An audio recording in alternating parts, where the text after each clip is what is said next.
Namo Om Vishnu Padaya Krishna Prasthaya Bhutale Shrimati Bhakti Vedanta Swami Namane Namaste Saraswati Devi Gauravani Pacharine Nivasisha Sunya Bhari Pashtatara Satarine Jai Sri Krishna Chaitanya Prabhu Nityananda Shri Advaita Gadadhara Shiva Sari Gaura Bhaktavinda Hare Krishna Krishna Krishna Hare Hare Hare Ram, Ram Ram, Hare Hare. Okay, so we are continuing with the final chapter of the final part of Brihad Bhagavatamrta. And got a book. I did have a bookmark. Where'd that bookmark go? There it is. Hare Krishna. So we're on text 131 and 132. Let me just read a translation of the previous verse that we read to finish off the week before last. To get a reminder of the context. It's always good to do that. Hare Krishna. Welcome over Chandravali. That noise means Chandravali. That Oh, sorry. Okay, no problem. I'm so sorry about Monday. I just got spaced out. I was reading. I was here reading, but I didn't That's think. good. No Yeah. problem. Good to be absorbed in reading. Okay, so we're beginning today on 31, 32, 131. Just read text 130, but not the commentary. Neither Lord Brahma nor Lord Shiva, nor even the goddess of fortune, who always seeks refuge at the chest of the Supreme Lord, can obtain from the Supreme Personality of Godhead, the deliverer from this material world, such mercy as received from Maria Soda. Okay, so that's it. That's a common context in Brihad Bhagavatamrta is the receiving of mercy from the Lord. And who is the recipient of the most mercy? Well, obviously, in a discussion like that, we have to come to the residents of Vrindavan, ultimately. So that same fear, that same topic is being continued here in the closing stages of Brihad Bhagavatamrta. And so let's read then text 131 and 132. Anyone like to read just the translation? Hare Krishna, I can read. Please, thank you. 131, 132. Yes, 131, 132. The Supreme Personality of Godhead, Krishna, is a bestower of many benedictions, including liberation or oneness with the Brahman effulgence. That son of Devaki, the gopis always felt maternal love. They looked at him as if he were their own son, and Krishna, with full satisfaction, sucked her milk with maternal affection flowed freely from their breasts. Therefore, one should never think that after leaving their bodies they return to material existence, which arises as a result of ignorance. Parikshit is now coming to the point of glorifying Krishna's supermost devotees, the young gopis. But first he takes the opportunity to praise the older gopis, the mothers of Krishna's covered friends. While narrating the history of Putana's attempt to kill Krishna, Shukadev spoke those two verses, Bhagavatam 10:639-40, comparing Putana's good fortune to that of those elder gopis, from those breasts Krishna drank when he assumed the forms of his friends after Lord Brahma had kidnapped the friends and calves. The son of Devaki drank the breast milk of those gopis plentifully, alarmed, because he took the role of their sons for the entire year. He bestowed this favor on them, even though he is the Supreme Personality of Godhead, complete and self-satisfied in all respects. Because of the motherly relationship those gopis had with him, they were freed from a prospect of future suffering in a circle of birth and death. Their material existence was finished once and for all in that very lifetime. Conditioned living beings are trapped in samsara due to their ignorance, but the elder gopis were steeped in higher spiritual knowledge. They were the most perfect jnanis because they constantly thought of Krishna as their son. Indeed, all transcendental knowledge and its corollary benefits are automatically included in pure Krishna consciousness. Other devotees might feed Krishna without identifying him as their son, but this woman had already attained such a high realization of love of God that what they thought of Krishna with intense parental affection. They loved Krishna so much that milk would spontaneously flow from their breast. Krishna is the giver of liberation and all other goals of life, but as the word alam implies, Krishna, not satisfied with the milk of only his mother, Devaki, was eager to drink from the gopis also. He had every right to the breast milk of Devaki, but he abandoned her to drink extensively from those gopis instead. His love for them was what great. Therefore, since he gives desired goals like liberation to other persons, why shouldn't he grant liberation to those women whom he favored over his own mother by drinking their milk for one whole year? How could they remain entangled in material existence? Okay, so let's just pause here. This is obviously speaking about some feedback comes speaking about Brahma Vrindavan. It is the pastime of Brahma Vimohan Leela. So this is not going on in the spiritual world. This is going on in the material world, come spiritualized because of Krishna's presence. So these are great souls who have taken birth now in Krishna's pastimes, and they get an opportunity to exhibit such a pure Vatsalya love for Krishna that they're actually giving their breast milk to Krishna. So it's saying they are definitely by that they're guaranteed of perfection, although that already is a stage of perfection. Do you remember how much I used to like that song? Yeah. Huh? All right, you can continue. Just, Mute it. yeah, someone needs to mute. Louder. Someone needs to mute. Touch. Okay, I've got to go muting 1 second. Wow, if I Bliss. actually play this song one day, hopefully. Oh, everyone. Oh, Inshallah. Anita Sangupta has been found guilty. I'm not muted. Okay, now she's muted. Hare Krishna. Okay, so carry on, Mother. Putana was always hankering for the blood of human children, and at that desire she came to kill Krishna, but because she offered her breast to the Lord, she attained the greatest achievement. That then is to be said of those who had natural devotion and affection for Krishna as mothers and who offered him their breast to suck or offered something very dear, as a mother offers something to a child. Bhagavatam 10:6, 35, 36. Although Putana was a great witch, she attained the position of a mother in a transcendental world and thus achieved a higher perfection. That then is to be said of the cows, those nipples Krishna sucked with great pleasure and who offered their milk very jubilantly with affection exactly like that of a mother. Bhagavatam 10:6-38. Putana attained a destination possible only for saintly devotees of the personality of Godhead. She became a mother of Krishna like Devaki in a higher heaven, Sri Vaikunta.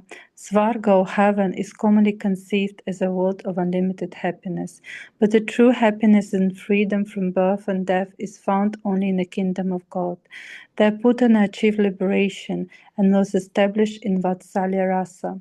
So how can the full Carry on. how can the elder gopis of Raja be expected to attain anything less?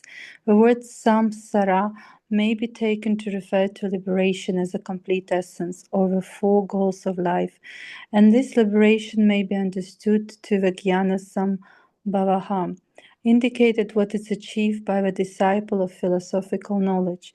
But the gopis deserve more than this inadequate reward. For those gopis, liberation is inadequate because they possess pure devotion for Krishna, which includes knowledge, liberation, and everything else desirable. Liberation, therefore, is meaningless for the gopis because they are already liberated. To devotees That's a question here. Normally we hear of the destination of demons who are killed by Krishna.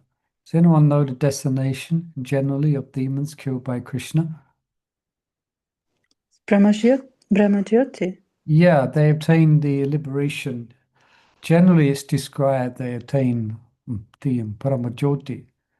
And that is for more or less, as far as I can recall, all the demons that were killed in the Braj by Krishna.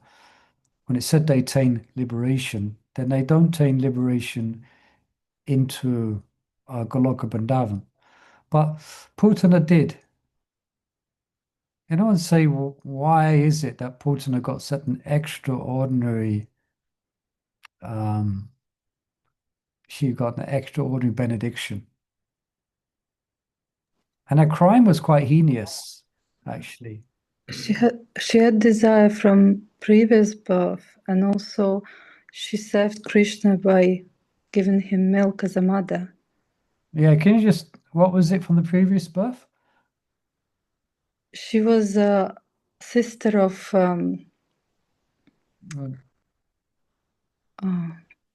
Bali Maharaj. yeah, sister of Bali Maharaj, is it? Yeah. And she was having the desire to be a mother, like feed Krishna, be a mother of Vamandev. Yeah, I think she had kind of a bit of mixed desire. When she first saw Vamanadev, she was overcome with Vatsalya attraction to the beautiful, effulgent form of Vamanadev. And then, as the pastime unfolds and Bali gets arrested, then she wants to kill him. So she had a bit of a mixed desire, if I've got that correct.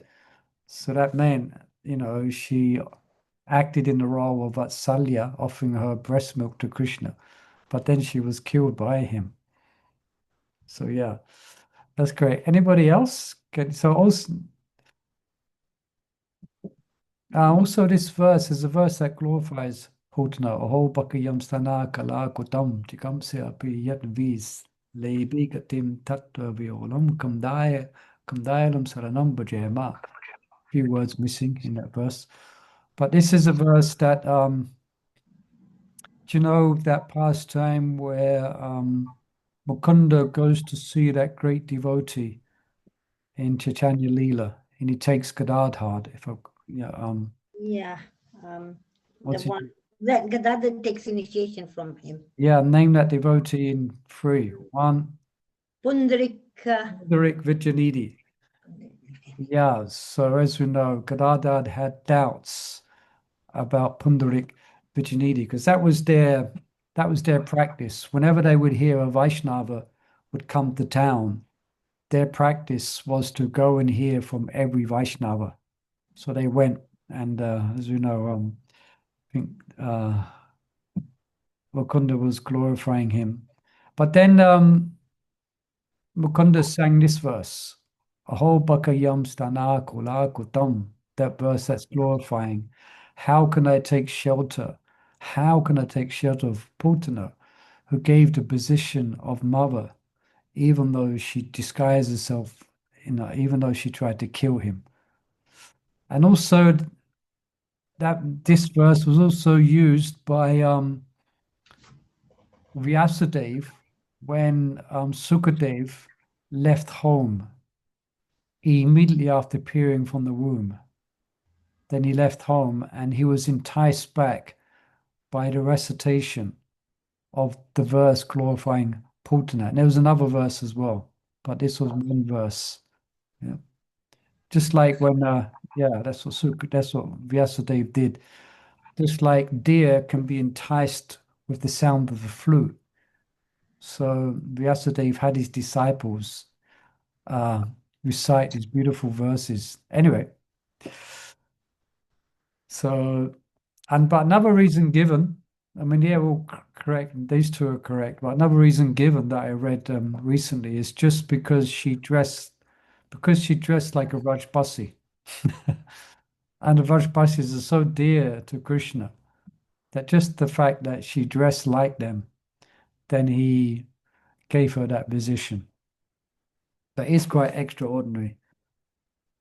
She didn't enter into the Brahma Jyoti. She actually became one of the nurses in Vraj, and she's still there today, I should imagine, an eternal position. And she tried to kill Krishna.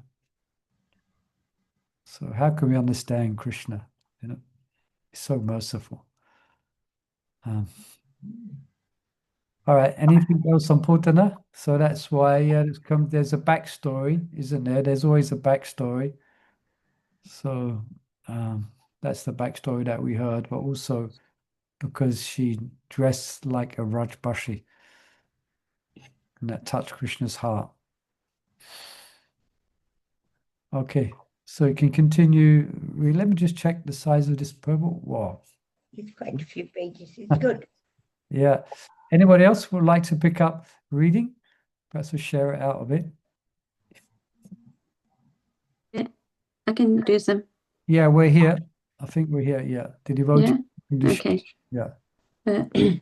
To devotees unconditionally surrendered to him, Krishna never gives mere liberation, and from the devotee's full material desires, he withholds it.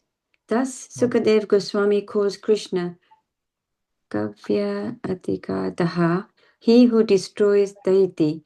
All the inferior goals of life, arthas, headed by liberation, which is comparison to attainment of Sri Vaikuntha, are insignificant. Since Krishna is so kind, even to materialistic devotees, why should he give mere liberation to absolutely selfless devotees like the gopis?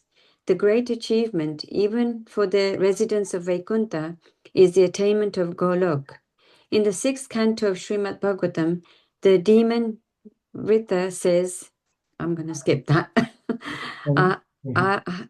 Our Lord, who is the Supreme Personality of Godhead, forbids his devotees to endeavor uselessly for religion, economic development, and sense gratification.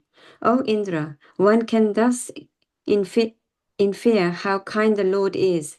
Such mercy is obtainable only by unalloyed devotees, not by persons who aspire for material gains, because efforts to attain dharma, artha, and kama can achieve little more than the pain of the endeavor. The supreme protector of his devotees ruins the devotees' attempts to achieve these goals. This should be understood as the greatest mercy of all the compassionate Lord. But don't some devotees of the Lord succeed in obtaining the three goals, dharma, artha, and kama? Yes, but we should understand who is eligible to receive the Lord's mercy in full. The personality of Godhead gives full protection to devotees who are akinchana, free from false identifications, who renounce everything material for his sake, who offers their very bodies and all bodily possessions for his service, and who have no support but him. For others, his full mercy is very difficult to obtain. To devotees distracted by material desires who fall short of the akinchana standard, Krishna sometimes gives the benefits of dharma, artha, and kama. Even neophyte Vaishnavas, being more or less free from material desires, can at least aspire for the special mercy of the Lord, but non-devotees can never come near it. Non-devotees have no hope of gaining the Supreme Lord's favor, by which material entanglement is destroyed. Vritasura therefore tells Indra that being king of heaven is useless, because Indra is not a pure devotee of the personality of Godhead. Ridra disdains Indra's heaven because Ridra has his eyes set on Sri Vaikuntha. A similar statement is found in the fifth canto of Srimad Bhagavatam. The Supreme Personality of Godhead fulfills the material desires of a devotee who approaches him with material motives, but he does not bestow benedictions that will cause the devotee to demand more benedictions again. However, the Lord willingly gives the devotee shelter at his own lotus feet, even when the devotee does not aspire for it, and that shelter satisfies all desires. That is the Supreme Personality's special mercy. For God, no request is impossible to fulfill. He is a root of the tree that can satisfy all desires. Still, though people pray to him for liberation and other perfections, he often refuses to give what is asked. This means that when granting a request will result in the devotees being impelled by still more desires. The Lord protects his devotees by withholding the desired object. Okay, just pause here. Any Yes. questions about this? Or comments? The Lord's reciprocating with sometimes the material desires of his devotees. He only gives them what they require and not more. Yeah, my Guru Maharaj often says that God gives what you need, not what Need, you want. not what you want. Yeah, Mm. you know, what you want. Sometimes you see examples in the Bhagavatam where the Lord does fulfill the material desires. Like, for instance, the example that we often have used is Dhruva Maharaj. Mm. Yeah, but it left him with a distaste, For it. as we know, yeah, because as this verse, there's other verses that go with this verse, which is quoted from the fifth canto, and that's from the Chaitanya Charitamrita Madhya Lila, where it describes that because the Lord is very intelligent, why should I fulfill the material desires of my devotee? Instead, I shall anyone who pray, let me get this right. But those who approach Krishna to fulfill their material desires, they like asking for poison. So why should I give them poison? Instead, I shall give them the nectar of my lotus feet.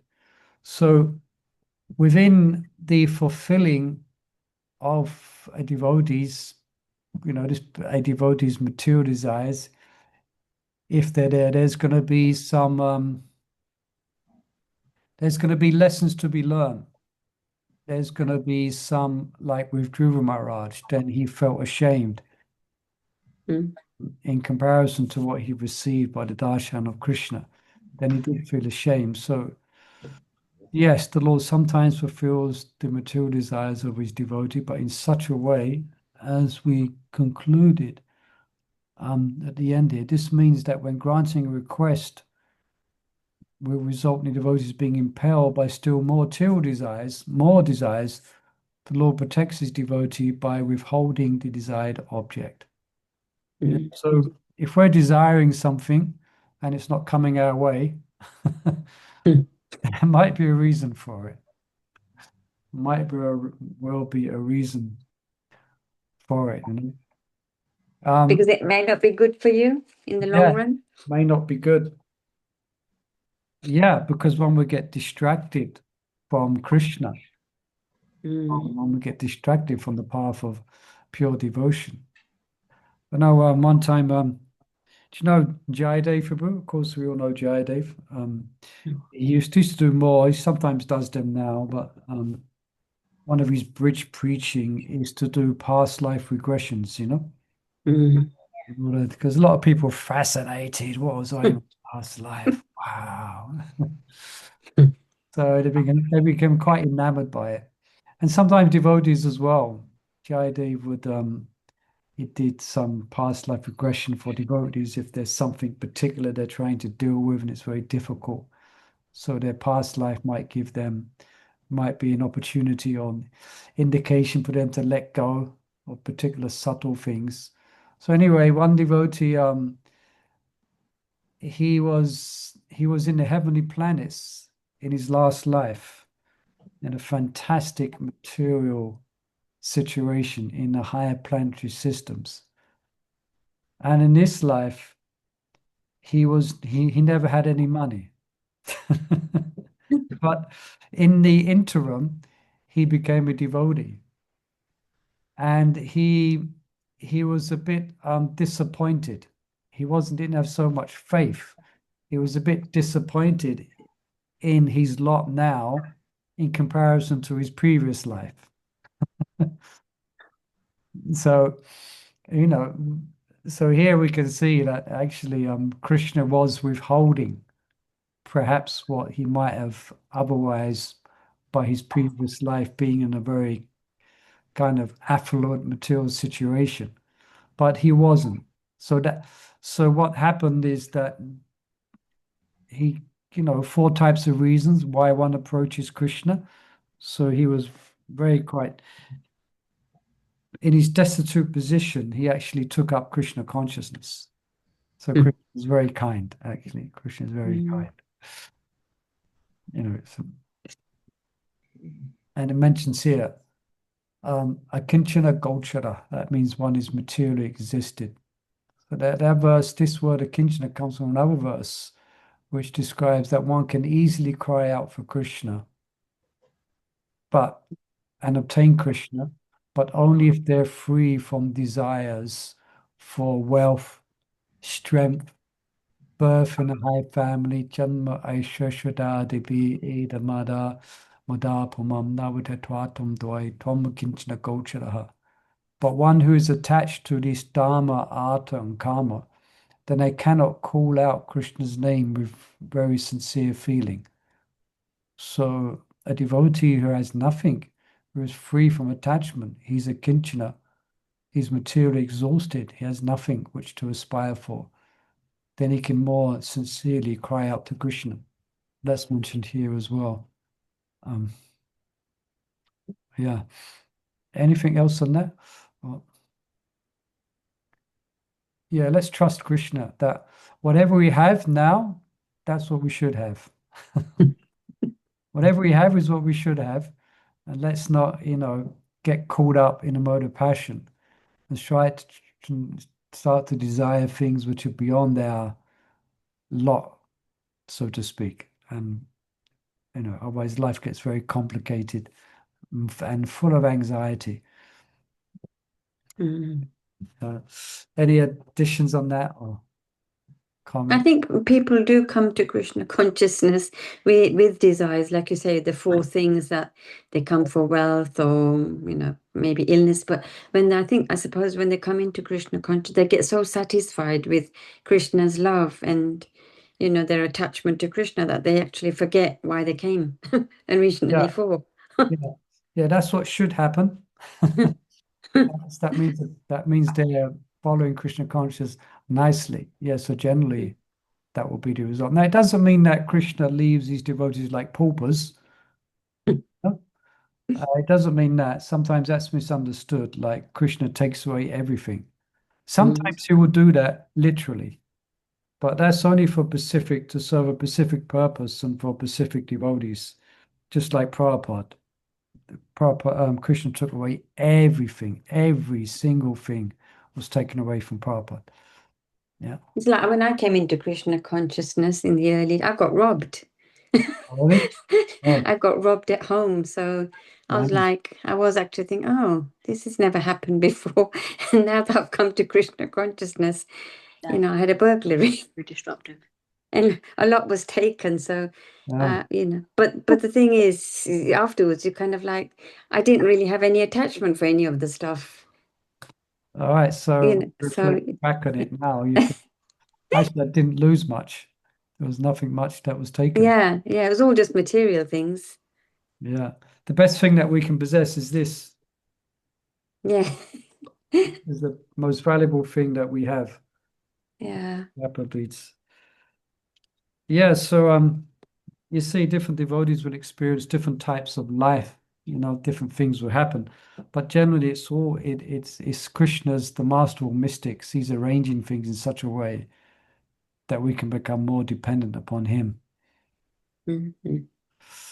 Yeah. All right. Should we read a bit more? You can continue if you like, Mother. I think If anybody else wants to read. Does anybody else want to read? You okay? You carry on. Huh? Okay. I've forgotten where I was now. Is No, it a person whom? Yeah. A person whom the Lord allows to become proficient in religious formularies, Formularies, yeah. That formularies. means like rituals. They're very good at doing ritualistic things, doing all the right prayers at the right time, May become greedy for the fruits of religiosity. Elevated by piety and endowed with such fruits, the person may then become attracted to sense gratification. Addicted to sense gratification, he may turn again to religiosity just to get more of the same sense gratification.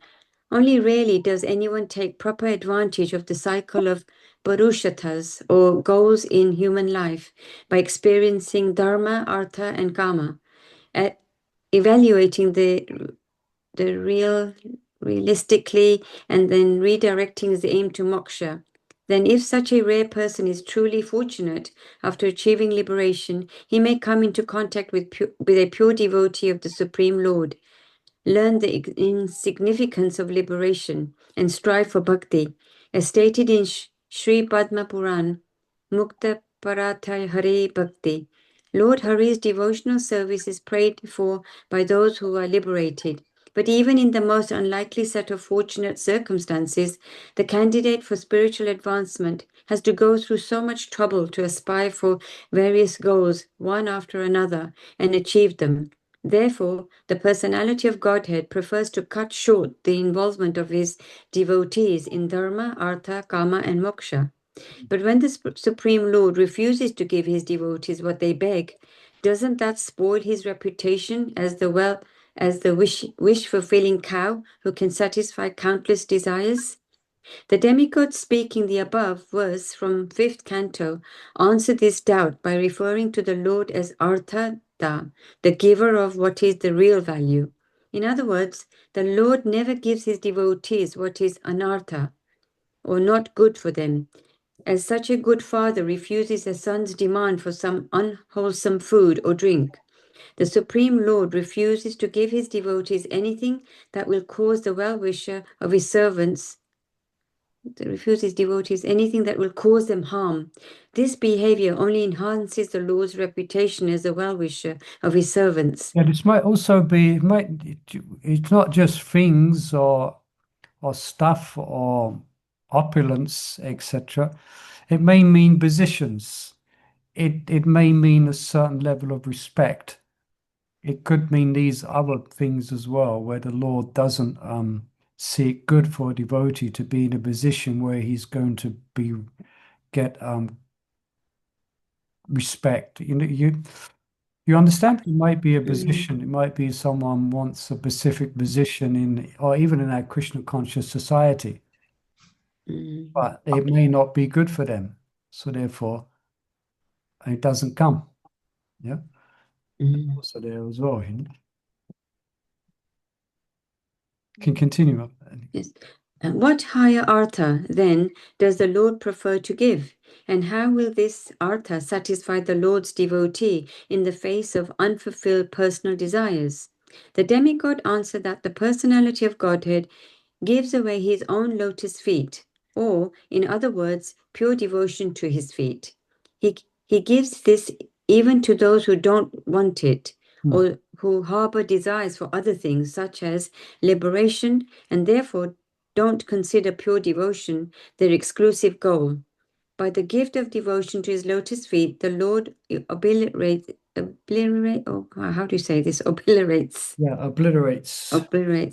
those other desires, because in pure devotional service, all possible desires are automatically fulfilled. In devotional service, there is such an abundance of pure ecstasy that a devotee loses all interest in inferior pleasures. Hare Krishna. Thus, even though before attaining Prema Bhakti, pure devotees may have asked something from Krishna and now may not have gotten it, they do not feel at all slightly dissatisfied. They are too absorbed in the sheer bliss of Krishna consciousness to even notice the discrepancy. Krishna is so extremely merciful that he shows this kindness even to devotees who don't want it. Just as a father entices his child to take a nice sweet ball, when he sees the child trying to eat dirt, the child may not want the sweet, but the father forces it on him to take the child's mind away from eating dirt. Thus, the father gives the child real happiness. This is Krishna's way of reciprocating with his devotees for the service that they have done at his lotus feet. As Sri Shukadev told Maharaj Parikshit, "My dear king, the Supreme Person Mukunda is actually the maintainer of all the members of the Pandavas and Yadu dynasties. He is your spiritual master, your worshipful deity, your friend, and the director of your activities. To say nothing of this, he sometimes serves your family as a messenger or servant. This means he works just like an ordinary servant. Those engaged in getting the Lord's favor attain from the Lord's liberation very easily, but he does not very easily give the opportunity to render direct service unto him. Bhagavatam 5.6:18. Paraphrasing this verse and taking the last line in different way, Srila Sanatan Goswami gives this meaning. My dear King Parikshit, for the Pandavas and Yadus, the Supreme Lord Mukunda is very much absorbed in acting in roles like the master. And for you, the son of Pandu, he sometimes even acts as a menial servant. Even though bestowing bhakti yoga makes the Lord subordinate to his devotees, he still gives the bhakti yoga to those who worship him.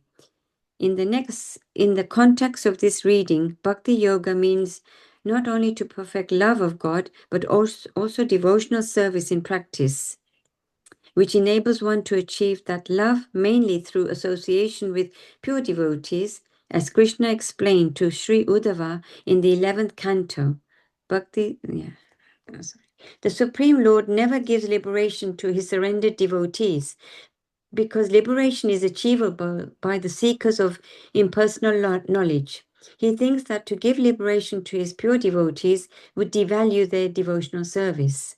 Parikshit Maharaj has glorified the other mothers of Krishna in Vraja after Sri Yashoda, but this does not mean that they are greater devotees than she. After all, they fed Krishna their milk for only 1 year, and their love for Krishna never equals hers. We should understand, therefore, that praise of the other gopis has been placed here just to underscore the glories of Mother Yashoda. If these other gopis are so great, how great must be Yashoda's unique motherly affection? Okay, thank you, Hare Krishna. Quite a lot in that wonderful commentary. Any specific questions or comments? Otherwise, we can continue. Yeah. The way the Lord reciprocates or the way the Lord does not reciprocate, it's all for our benefit, the way he's reciprocating or not. Actually, even if he's not reciprocating, then he's reciprocating to serve a specific purpose. Then he's not reciprocating to serve a specific purpose, which is always positive. But sometimes it's difficult. Devotees do question, what is going on? What is going on in my life? We should have faith that Krishna is always acting for our advancement in Krishna consciousness.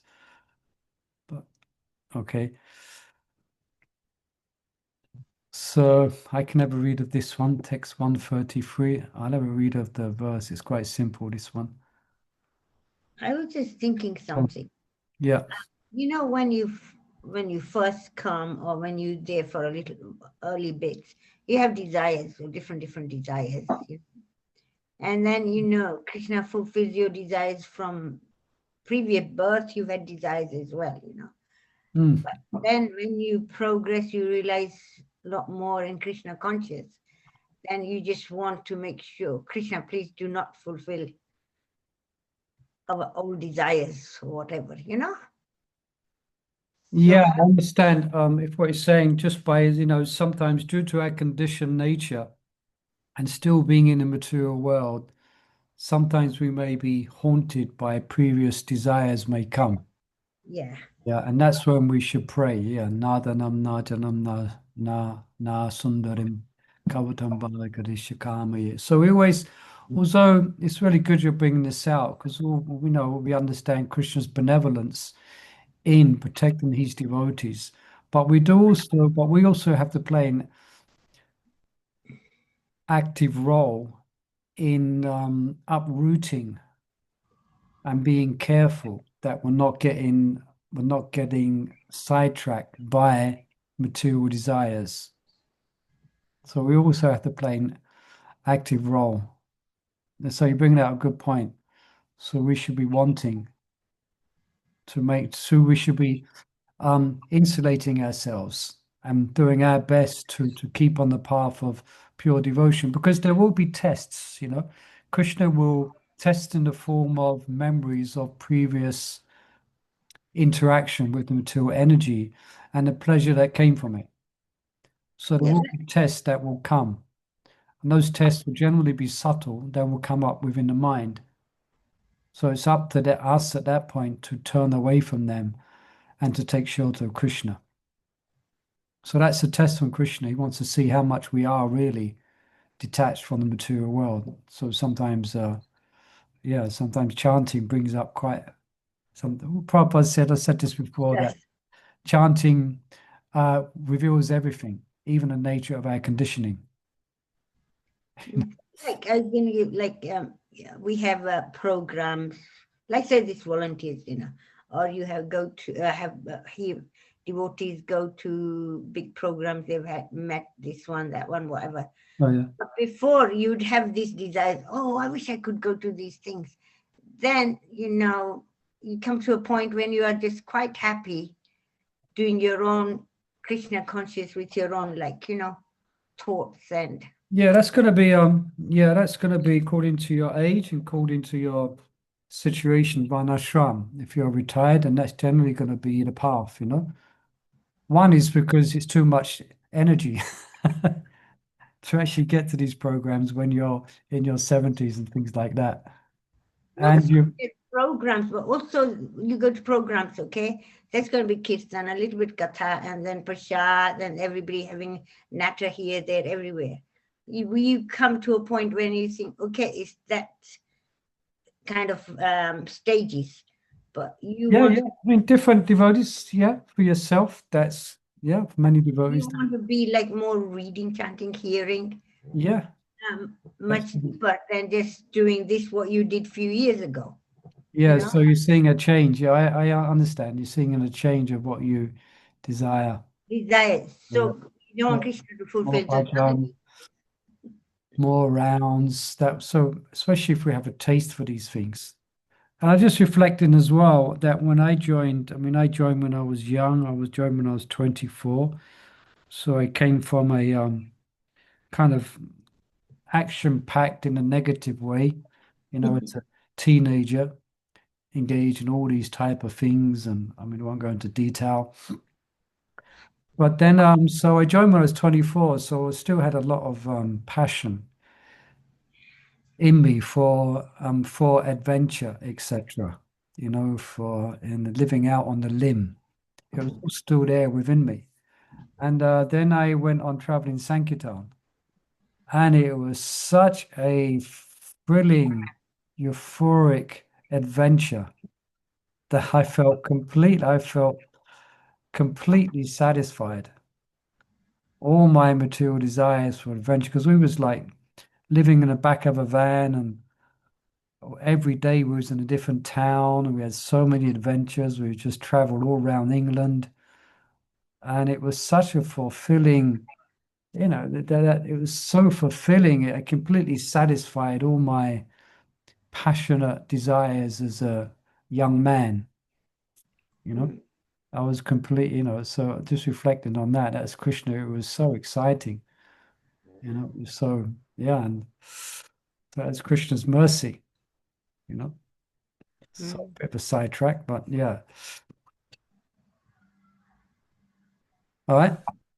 Yeah. So yes. Okay. So let's read on. I'll have a read of this one. Time check. 15 minutes. Okay. Gopinam Paramananda Ashit Govinda Dasane Kashanam Yoga Satam Eva Isham Yena Vinabhavat.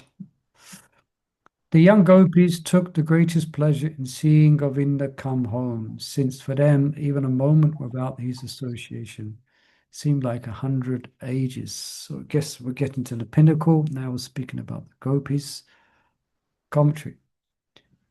In text 133 through 152, Parikshit Maharaj praises the supremely glorious gopis. He begins by quoting this verse from Srimad Bhagavatam 10, 19, 16.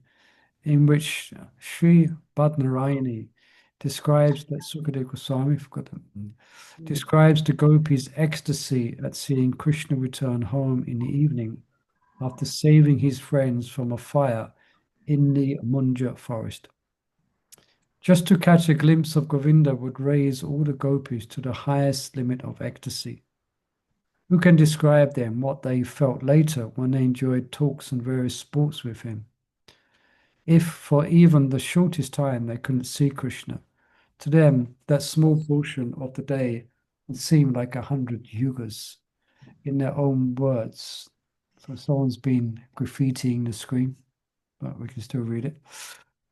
When you go off to the forest during the day, a tiny fraction of a second becomes like a millennium for us because we cannot see you. And even when we can eagerly look upon your beautiful face, so lovely, with its adornments of curly locks, our pleasure is hindered by our eyelids, which were fashioned by the foolish creator. I think this is Gopi Gita. One second. Jayadi Pavan, yeah. By the foolish creator, 10:31:15. Yeah. Of course, the days spent without Krishna didn't literally last hundreds of yugas. But as okay, gotta go. Gotta go. You want to scan, yeah? Yeah. You just start scanning. Okay. So Pushpa Rajdini muted. Okay. Of course, the days spent without Krishna didn't literally last hundreds of yugas, but as indicated by the word eva, such was the gopis' subjective experience while in the pain and anxiety of separation. And it makes perfect sense that those same gopis who would suffer intensely from a moment's separation from Krishna would conversely enjoy the topmost bliss from but a moment's sight of him. Though the gopis passed every day with such ecstasies, the description given here is especially appropriate for the day Krishna saved his cowherd friends from the fire of the Munja forest. Because on that same day, he saved his girlfriends from the forest fire of Viraha Bhav in their hearts. So Viraha Bhav is separation. Yeah. Okay. This reminds you of the Shikshastikam verse or moments, separation, you know, you feeling like, what was it? One moment, yeah. How the gopis are feeling. Yeah, correct. Let's think of that verse from the Shastakam. You got Yugayetam Nishena, Chayatam, Sanayatam the Katsavam, Govinda Vedahena me. Oh Govinda, I'm feeling a separation. Where does it go? Oh Govinda, I'm feeling a separation of 1,000 years or more. Tears are flowing from my eyes, and I'm shedding torrents of tears in your separation. Yeah, so that's a great ecstasy of separation from Krishna. And it's a great, could say, science and understanding this Viraha Bhav, or this Vipalamba from Krishna. It's described here as pain and anxiety. But it's not the pain and anxiety that is felt in the material world. I was thinking like the pain, it would be like, okay, the pain's there, but not material pain, but you remembering the pastimes you had with Krishna. So yeah, that's it. That's basically it. Yes, because So, you thought, what did we do, you know, yesterday, or we were at this kunj, or we were doing this. So the pain's there. Yes, missing it, but you remembering the pleasure of being there. yeah. It's Does that make sense? yeah. So there, something I was going to say something I forgot. Yes. So, well, the pain and anxiety of separation. So yeah, that's the point I was going to make, is that the meditation on Krishna is more intense when one is separated from Krishna. It's more of a meditation. It is more of an absorbing meditation. Because one is reflecting, one is thinking, and one is remembering. And because Krishna is absolute, then in that sense, Krishna is present. is present in meditation. So externally, it seems like pain and anxiety, but internally, it's just another expression of ecstasy. Another way to describe it is just like if you take sunlight and you put it through a kind of a crystal, then that crystal will reflect different colors in the spectrum, in the color spectrum of a rainbow, for example. It will then show all different colors. But it also, yeah, so in the same way, love of Krishna then spreads. It's all these different moods, that come from this pure love, all these different ecstasies, all these different feelings, all these different transcendental thoughts and feelings and anxieties, but it's all coming from the bliss of pure love of Krishna. Just like when a sunlight is shown through a crystal. So it highlights the love, and it highlights the love when we hear about the separation that the gopis feel for Krishna. And that's why Krishna sometimes will make himself absent from the gopis, just so that he can relish that and see it. And so they can also relish the feelings of separation. The banana and milk. Okay?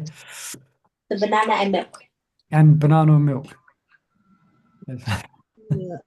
Hare Krishna, one second.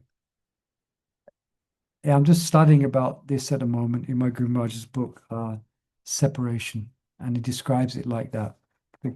When pure love is reflected through a crystal, then it's shown in the pure love of the residents of Vrindavan, especially the gopis. Then it externally it seems to take on different colors, like red for intense emotion, but it's all born of pure attachment for Krishna. Okay. All right, let's read on. So Krishna's just did a very heroic thing. He saved his friends from a conflagration of fire in a wonderful way. So now he's the hero even more. So they've been waiting for him all day, you know. They've been looking, it's described as they always looking, they go on the moon tower and they look over and they can see the first thing you can see is the dust coming from where the cowherd boys are bringing the cows. So there's a great dust storm. That's the first thing they see. Then you hear the buffalo horn. So you can imagine they're all rapt attention, looking at when Krishna's going to emerge from the forest. Then finally he does, and he casts his wonderful, loving glances at everyone there. So they're all eagerly awaiting for him for that. Yes. All right, just 5 minutes. Let's read 134. Anyone like to read? I can read if you want. Yeah. Who? You going to read? Uh-huh. Go ahead. Unless anybody else wants to read. Go ahead.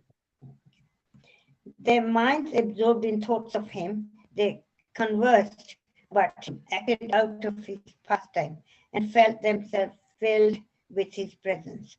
They completely forgot about their homes as they loudly sang the glories of Krishna's stars and qualities. Commentary. This verse, Bhagavatam 10:30-43, describes how the force of love for Krishna made the gopis forget everything else. At the beginning of the Ras dance, when Krishna disappeared, leaving the gopis in total distress, they searched everywhere but couldn't find him. By the time they gave up their search, they had wandered far into the thickest part of the forest, where even the light of the autumn moon couldn't go. Under the circumstances, one would have expected them to go home in disappointment, but they couldn't even remember that they had homes. In this condition, instead of complaining about Krishna's cruelty, the surrendered gopis continued to sing his glories. All this faculties were fixed on him. All their faculties were fixed on him. Their minds with which they could not accept him, never reject him, their power of speech by which they called out plaintively to him and performed his sankirtan, and their other working senses by which they made garlands and beds from flowers and leaves. Mind, body, and words, the gopis were fully absorbed in Krishna. Their whole existence were dedicated to him.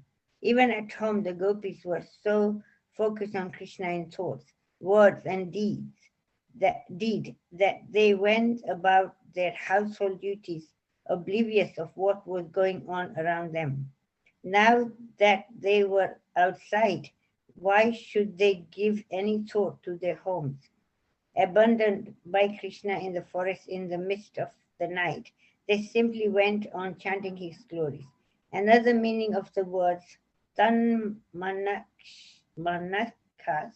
tad alpas, tad visitas, tad atmika is that in the anxiety of separation, the gopis became so intense in their remembrance of Krishna, the enthusiastic enjoyer of wonderful pastimes, that they began to assume the unique characteristic of his personality. Their mind, just like his, became free from fear and suffering. Their speech became grave, articulate, and charming, just like his. They started to behave just like him, embracing and kissing one another. Their bodies even appeared like his, as they emulated his threefold bending posture. But unlike impersonal yogis who forget devotion to God as they begin to develop his qualities, the gopis only increase in their natural devotion for Krishna more and more, and they went on singing his glories. In this utter absorption in Krishna, they forgot themselves, what to speak of the homes and other things they were meant to enjoy. Mhm. Anyone ever, when you was young, we used to play games with our friends and imagine we were, we used to imagine, remember when I was young, we used to, watch these films like The Great Escape or other, these war films, Second World War. And then the next day, we would all make out we was Germans or the others were English. And when engaged, we'd just have a great big battle, And I remember being so absorbed in it, so absorbed in playing the role of being a German that I would speak this mumble jumble type of language, which didn't make sense to me or anyone else. The point I'm making that as young children, we were completely absorbed. You ever experienced that when you're young children? You're completely absorbed in something. I see when my grandchildren are playing, Yeah, you lose 9 track of, and 12, yeah, they absorb in that characters they're playing, yeah. So you know. so they're completely absorbed, isn't it? They're completely absorbed. Yeah. That's cool. Yeah. So this is what the gopis, they're completely, this is when Krishna's left from the Rastan. So they're completely absorbed. Yes. Also, there's something called Tat Baba. When you anyone seen in the Shingadev film? I guess a lot of you have seen it. Where you go to see a film, then you take on the emotions of the heroine or the hero, where you may cry when there's a heartbreaking scene. You actually take on the emotions and you kind of enter into the same emotions. That's good. In Sanskrit, it's called Tat Bhava. So that's why it's good for us to hear about Krishna's pastimes, because we can not imitate. We shouldn't be mistaken. We're not imitating the pastimes, but by hearing the pastimes, we can enter into, according to our level of purity or qualification, we can get some insight by hearing about the pastimes of Krishna. Then we can get an insight into the perhaps experience to some degree from our conditioned perspective what it means to be a Rajbasi. So that's why it's good to hear. And the more we hear about, then the more we can, more we can be absorbed in this tat bhava. The same as, again, the same as if you watch a mundane movie and you take on the emotions of that movie. So the same thing. By hearing about Krishna and his pastimes, we can also be absorbed. Our emotions can be absorbed. Now, not that we do like gopis and we impersonate Krishna's pastimes in the middle of the kirtan. We can do that in kirtan or whatever, but I mean, you got the idea. If you want to be absorbed in Krishna, then we have to hear about him. And if we hear about him, then we can enter into the moods of Vrindavan to some degree from our conditioned perspective. Okay. All right, let's pause there then. And tomorrow, yes, we have those who are taking part. We have Shuddha Bhakti Chintamani. I've got a bit of homework to do for that. Got to do some prep for that, but please join us if you can. And I guess then next time we'll meet on Monday. Yes, if I forget, please remind. I mean, the link is there. Everybody can just join with that link. If I forget.